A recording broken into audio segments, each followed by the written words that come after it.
Ouve-me quando eu clamo, ó Deus da minha justiça. Na angústia me desse largueza, tem misericórdia de mim e ouve a minha oração. Filho dos homens, até quando convertereis a minha glória em infâmia? Até quando amareis a vaidade e buscareis a mentira?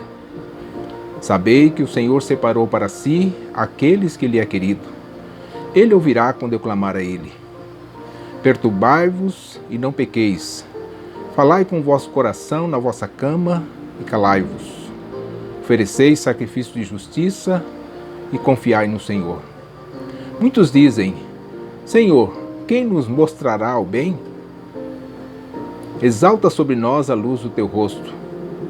Puseste alegria no meu coração, mais do que no tempo em que se multiplicaram seu trigo e o seu vinho. Em paz também me deitarei e dormirei, porque só tu, Senhor, me faz repousar em segurança. Salmo número 4.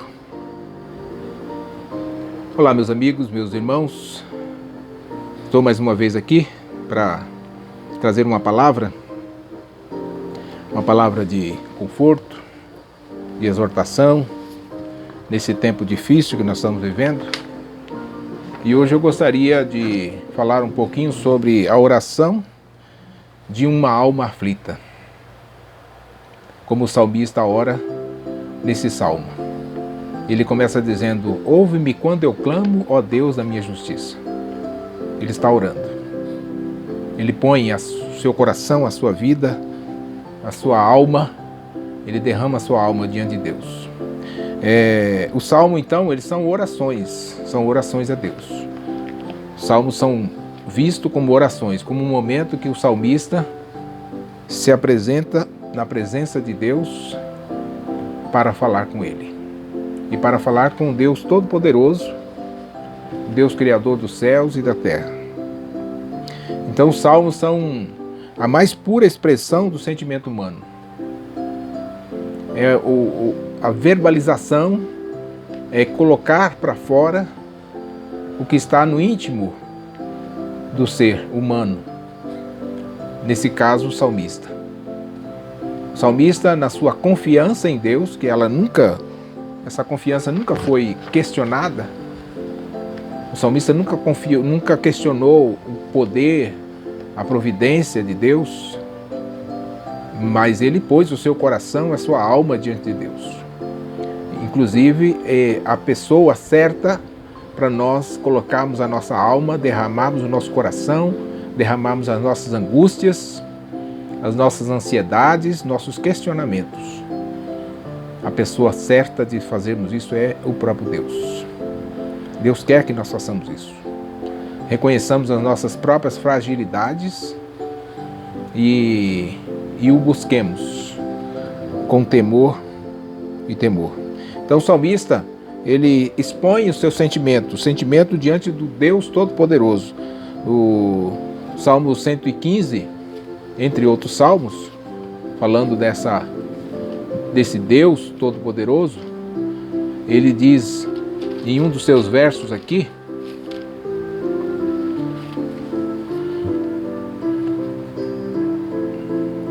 como o verso 16, os céus são os céus do Senhor, mas a terra deu-a ele aos filhos dos homens. Falando da grandeza de Deus e de Deus como Criador. Então, e o salmista soube cultivar isso. Nesse caso aqui, o salmista Davi soube cultivar, soube trabalhar isso. Deus colocou no seu coração a forma como ele deveria fazer, e ele então buscou a Deus, se derramou na presença dele. Ele não tinha dificuldade de investir tempo na presença do Deus Todo-Poderoso. Investir tempo. E olha que na maior parte do tempo aqui, o salmista é o rei Davi. E o rei tem as suas ocupações. Assim como um governante, um presidente, um governador, um prefeito, um alto empresário, um grande empresário, um pequeno empresário. Cada pessoa tem as suas ocupações do dia. Mas ele, como adorador, ele soube separar tempo para estar na presença do Deus Todo-Poderoso. E ele fez isso em uma posição contemplativa, meditativa e de adoração. Contemplativa, ele olhava para a criação de Deus. O Salmo 19 diz que os céus manifestam a glória de Deus e o firmamento anuncia as obras das suas mãos. Um dia faz declaração a outro dia e uma noite mostra sabedoria a outra noite. Sem linguagem, sem fala, ouvem-se as suas vozes. Em toda a extensão da terra e as suas palavras até o fim do mundo. Então, numa ação contemplativa, olhava para a natureza, olhava para a criação de Deus. Numa posição meditativa, ele pensava naquilo que os profetas já haviam dito, naquilo que Deus falava para ele como profeta também, e como salmista, que Deus falava no seu coração, e também numa ação de adoração a Deus. E isso vai acontecer ao longo de todos o livro dos Salmos. Os salmistas vão se posicionar diante de Deus dessa maneira, numa posição contemplativa, meditativa e de adoração, de alta reverência, de submissão ao Deus Todo-Poderoso.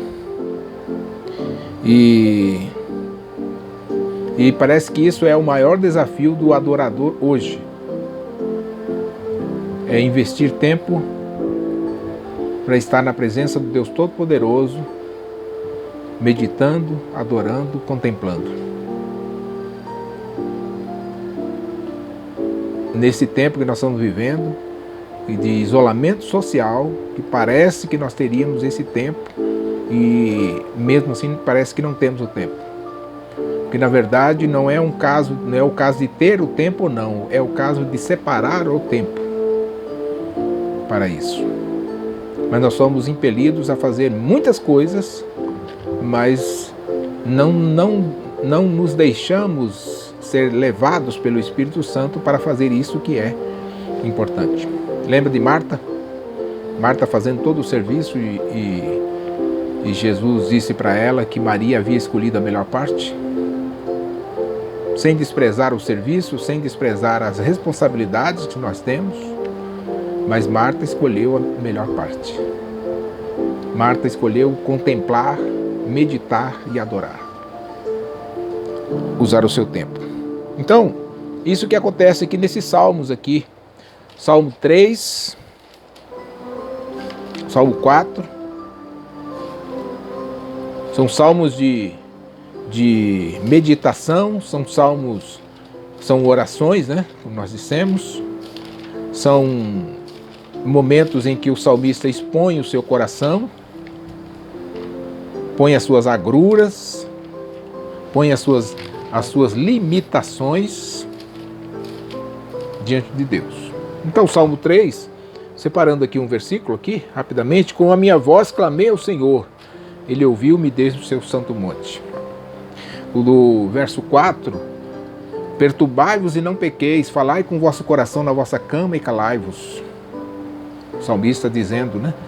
Deus falando ao coração do salmista e agora ele escrevendo o salmo, chegando até nós. O verso 5, o capítulo 5, ou o número 5, né? Como é comum dizer: atende a voz o meu clamor, Rei meu e Deus meu, pois a ti orarei. No verso 6, o capítulo 6, o Senhor já ouviu, verso 9 do capítulo 6, o Senhor já ouviu a minha súplica, o Senhor aceitará a minha oração. No capítulo 7, verso 17, eu louvarei ao Senhor desde a sua justiça e cantarei louvores ao seu nome, ao nome do Senhor Altíssimo. Então, ao longo dos salmos, do Salmo 3, 4, 5, 6 e 7, o salmista vai se lamentando, vai pondo seu questionamento diante de Deus, baseado na sua experiência de vida. A experiência de vida que ele teve.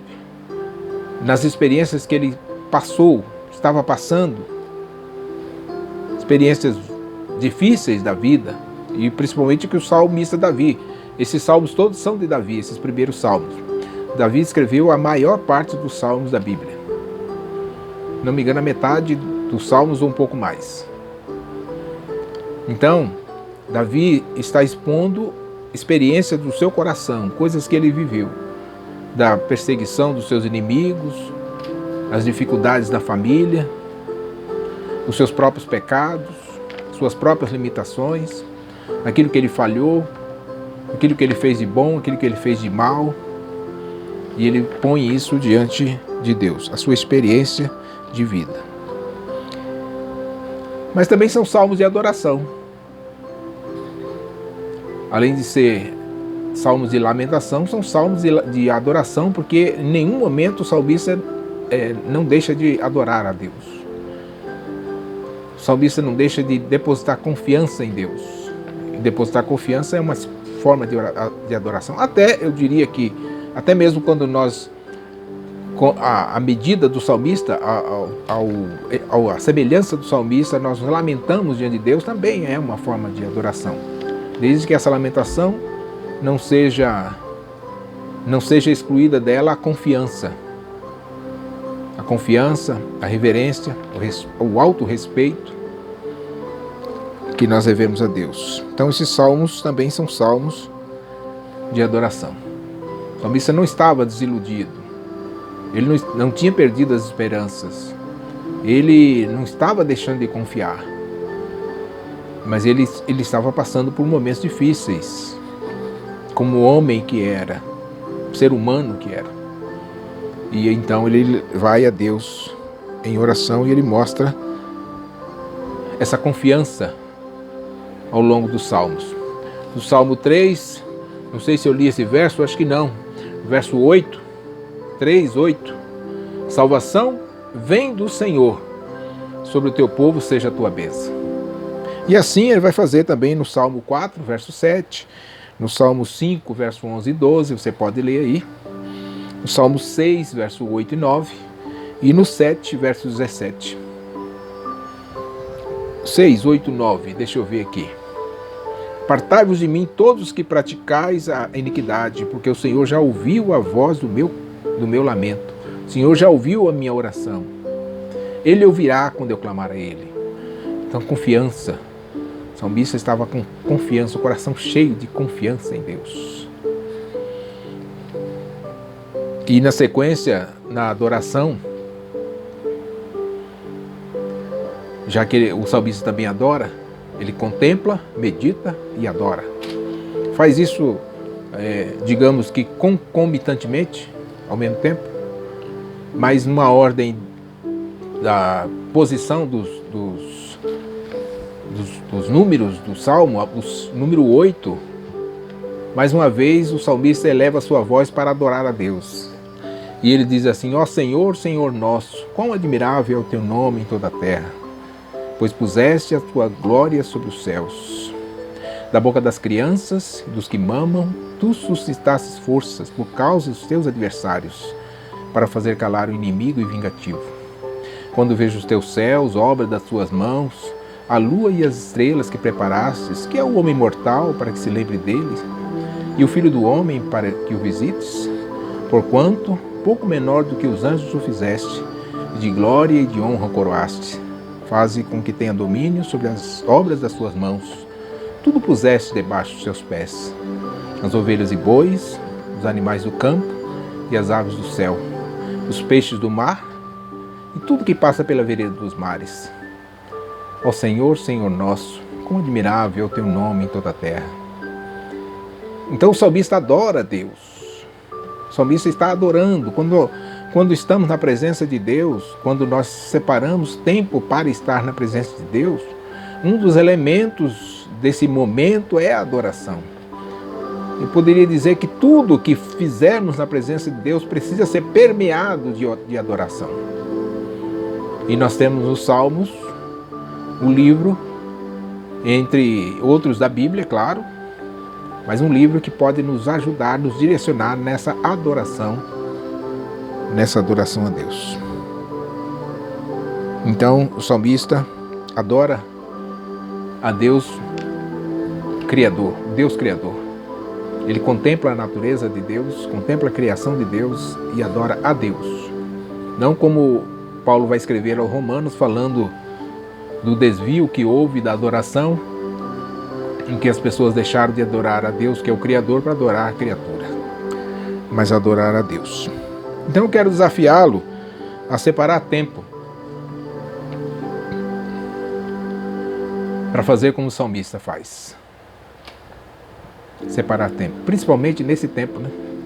Nesse tempo que nós estamos vivendo, para ficar diante da presença do Deus Todo-Poderoso. Separar um tempo. Não importa o tempo, quanto tempo. É até interessante se você aumentar o tempo, mas você precisa começar de algum lugar, de algum momento, de algum tempo. Mas eu quero desafiá-lo a você estar com a sua Bíblia aberta, meditando na palavra de Deus, contemplando a majestade de Deus através da palavra de Deus e adorando.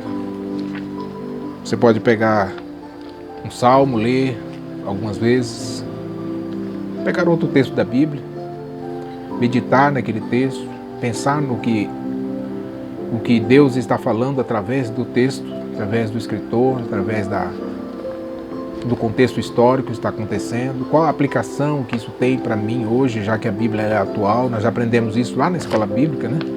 Que a Bíblia é atual, que ela fala aos nossos dias. Ontem na pregação nós pregamos Jeremias 29 e Jeremias escreveu uma carta inspirada por Deus para os exilados que estavam na Babilônia. E lá nessa carta ele dizia para eles trabalharem normalmente e orar pela cidade. Então nós estamos vivendo um tempo assim de juízo. Nós, filhos de Deus, devem fazer o que Deus falou para Jeremias dizer naqueles dias.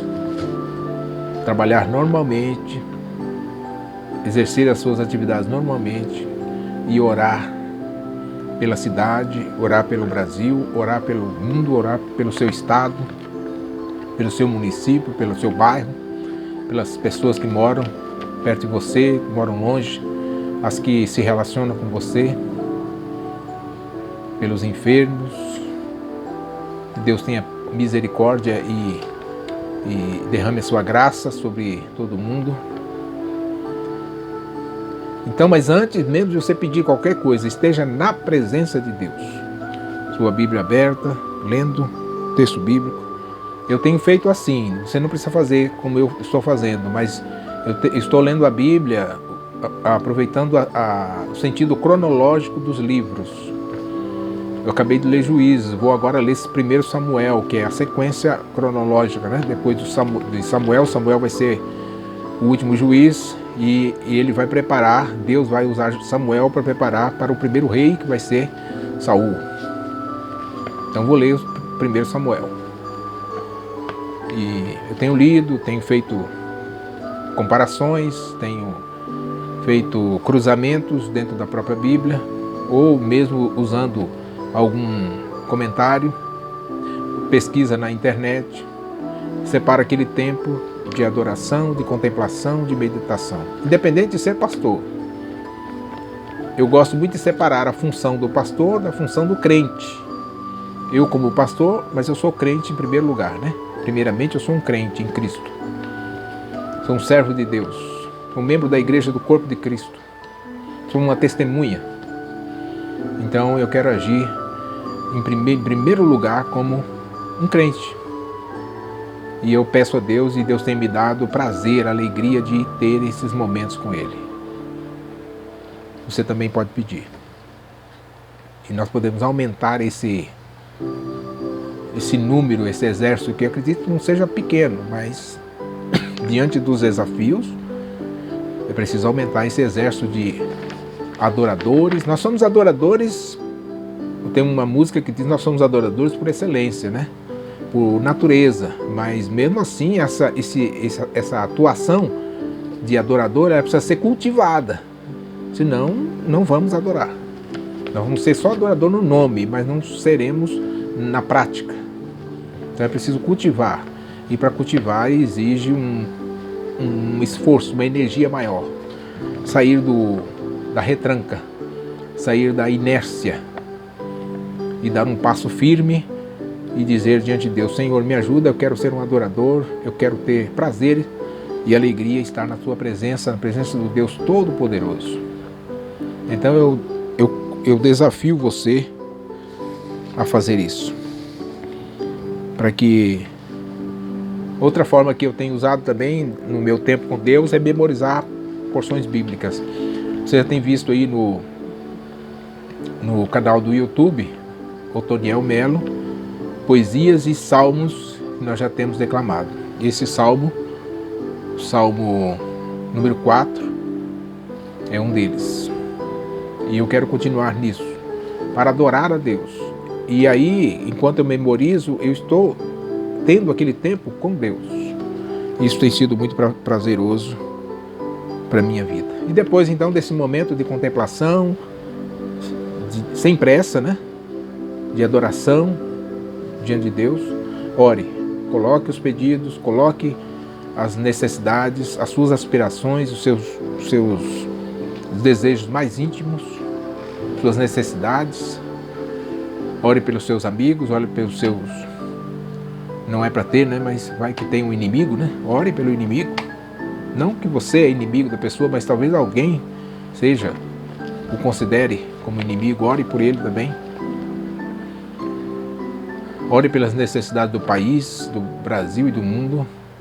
Ore pela evangelização das pessoas. Ore que esse tempo seja um tempo de arrependimento de muita gente. Quando nós voltarmos, nós podemos colher os frutos e ver as pessoas no templo para buscar o conhecimento, buscar o crescimento espiritual dele, agora que ele é um novo convertido. Ele que ouviu uma mensagem de alguém através do Facebook, do YouTube, de uma conversa que você teve com alguém que você apresentou através de uma mensagem do WhatsApp, alguém que você está discipulando, acompanhando, orando. Depois que passar esse tempo, nós podemos nos encontrar na casa de Deus para juntos adorar e crescer para a glória do nosso Deus. Deus te abençoe. Espero em Deus que essa palavra seja edificante para você nesse tempo de incerteza que nós vivemos. Deus te abençoe grandemente.